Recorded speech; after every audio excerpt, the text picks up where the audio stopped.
Hello दोस्तों, Hindi audio book knowledge में आपका स्वागत है। तो बात करते हैं पुस्तक आपके अचेतन मन की शक्ति से आगे। इस पुस्तक के 20वें अध्याय जो कि है बाहरी घटनाओं के प्रति हमारे चुनाव और प्रतिक्रियाओं की निजी जिम्मेदारी को समझना। तो चलिए दोस्तों शुरू करते हैं। करीब पिछले 20 से अधिक वर्षों से मैं अपने दफ्तर की दीवार पर लगे एक चित्र को देखता आया हूँ जिसमें लिखा है, परिस्थितियाँ कभी भी तनावपूर्ण नहीं होती, केवल प्रतिक्रियाएं तनावपूर्ण होती हैं। यहाँ नहीं शब्द पर अधिक जोर दिया गया है।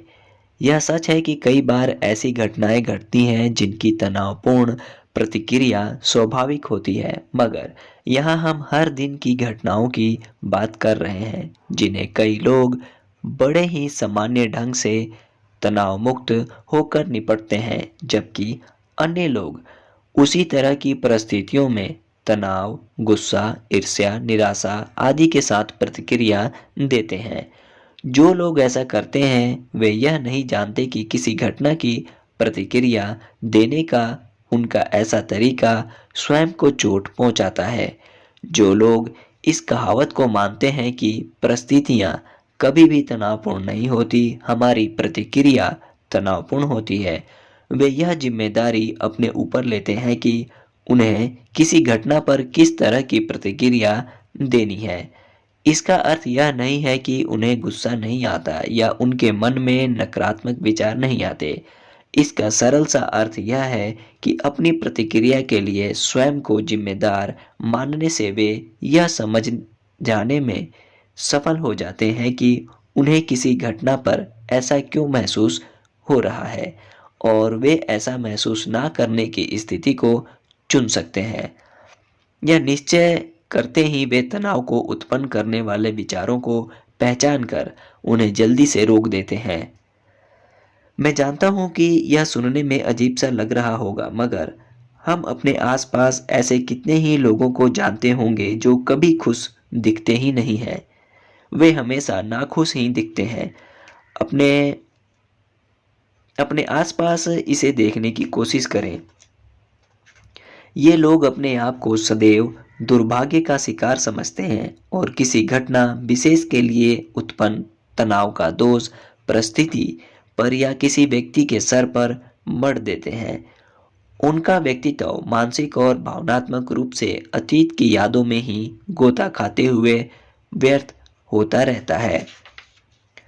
इसके विपरीत जो लोग अपने जीवन में घटने वाली घटनाओं के प्रति अपनी जिम्मेदारी समझते हैं, वे अतीत की यादों की जुगाली करते हुए अपना समय व्यर्थ नहीं गंवाते, ना ही अपना निर्णय गलत हो जाने, गलत चुनाव होने या दुर्भाग्य के चलते इस तरह के संवाद में सिर खपाते हैं कि यदि ऐसा होता, मैं ऐसा कर पाता, ऐसा होना चाहिए था। इसके बदले वे इसे पचा लेते हैं।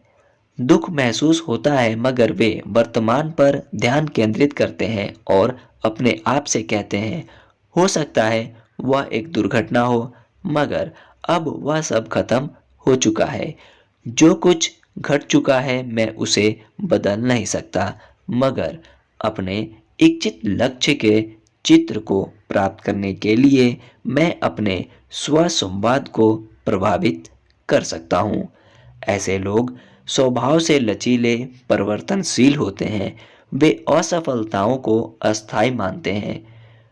वेबस्टर लचीलेपन को बीमारी, परिवर्तन, दुर्भाग्य या किसी भी तरह के उछाल से जल्दी उबरने की योग्यता के रूप में परिभाषित करते हैं।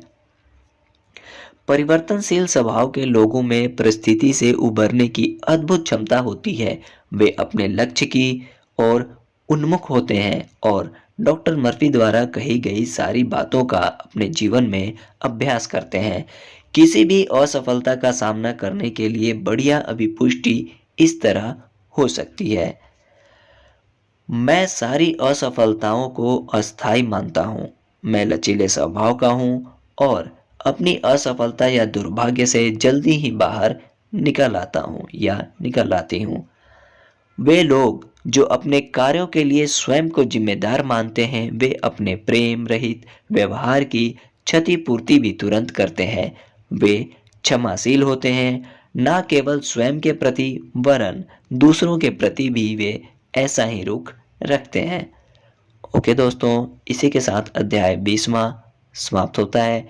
मिलते हैं आपसे इस पुस्तक के अगले अध्याय, जो कि है डर को दूर भगाने के लिए अवचेतन मन का किस तरह उपयोग करें, या फिर किसी अन्य वीडियो में। तब तक के लिए धन्यवाद।